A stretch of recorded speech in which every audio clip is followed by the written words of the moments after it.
Foreign Minister and Special Advisor, my dear colleague. It's really an honor to join you today to visit this incredibly moving and symbolic monument because it symbolizes 1 million lives lost and also the many more lives that have been shattered by the violence of the 1994 genocide against the Tutsi.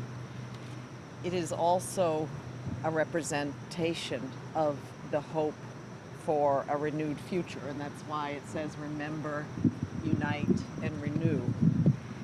It is such a moving gift from the government of Rwanda, and on behalf of the United Nations and also my Department of Global Communications, Foreign Minister and Ambassador, thank you for the effort to have it here in time for the United Nations General Assembly meeting. And I was here the day the monument was installed, and I paid my respects. Then I reflected also on, because I'm in charge of communications, what this represents in terms of also the need to educate people about what happened, because we're seeing this genocide being denied, which is shocking, but it's true.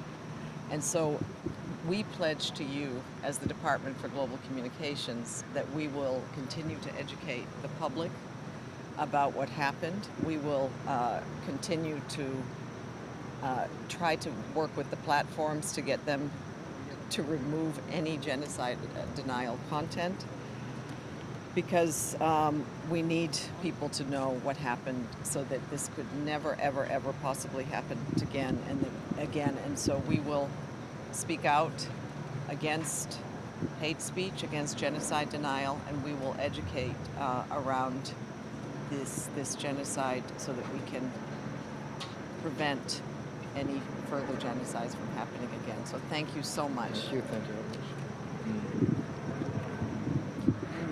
Thank you very much, Honorable Minister. Thank you very much, Ambassador Rwamucyo, and to the government of Rwanda for the gift of this monument to the United Nations, and thank you to our sister agency, the Department of Global Communication, for making this possible. I lead an office that was created because a genocide happened against the Tutsi in Rwanda, and a genocide happened against the Bosniak Muslims in Srebrenica. And in the creation of the mandate, the Security Council said, we want an office that will ensure that what happened to the Tutsi does not happen to anyone again, and what happened to the Bosniak Muslims does not happen to anyone, and that we want somebody who will tell us when they see that this is about to happen to anyone else.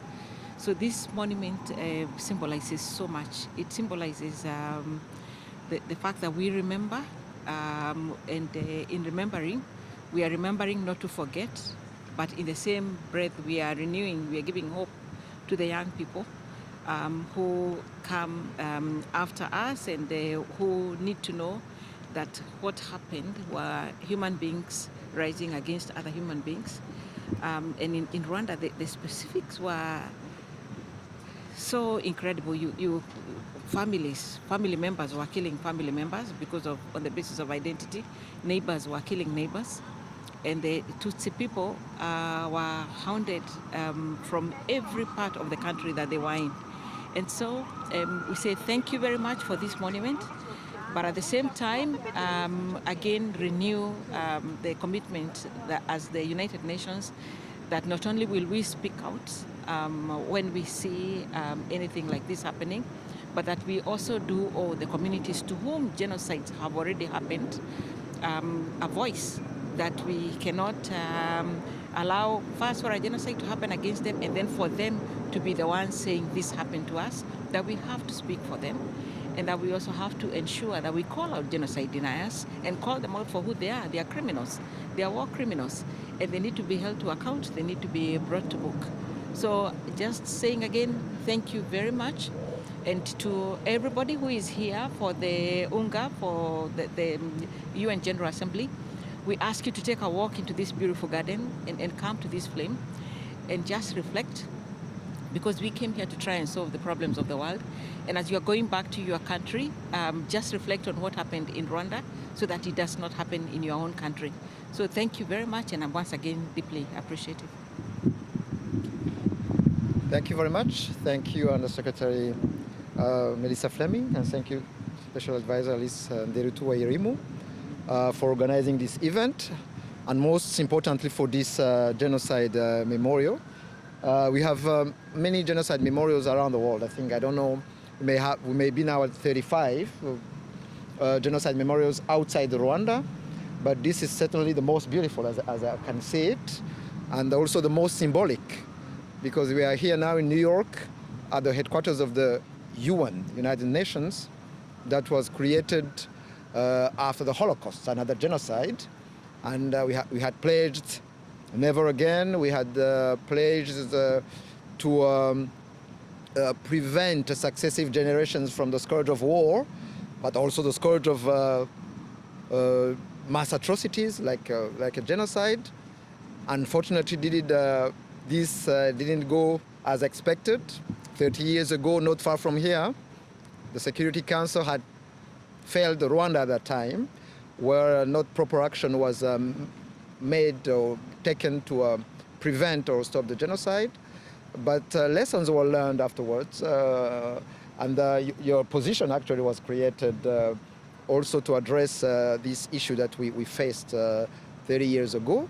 And we believe that is really an important place, an important memorial for remembrance, for reflection, for finding solace, but also for hope.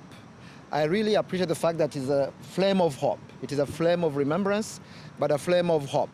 Because genocide, although it happened in a particular place and a particular country, it is a crime that happened in different countries at different period of time against different people.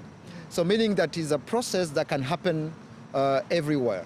So this is our duty, the duty of the United Nations, to continue educating, to really ensure that this kind of crime does not happen again. And then we hope that this memorial, which is a really very beautiful garden, would serve as a place of education for younger generation here in New York, but people from around the world to come to reflect on this memorial and learn about the history of the genocide. So I thank you once again for making this happen, and I hope that you'll have many visitors here coming to learn the history of the genocide, which is actually the history of humanity. Thank you.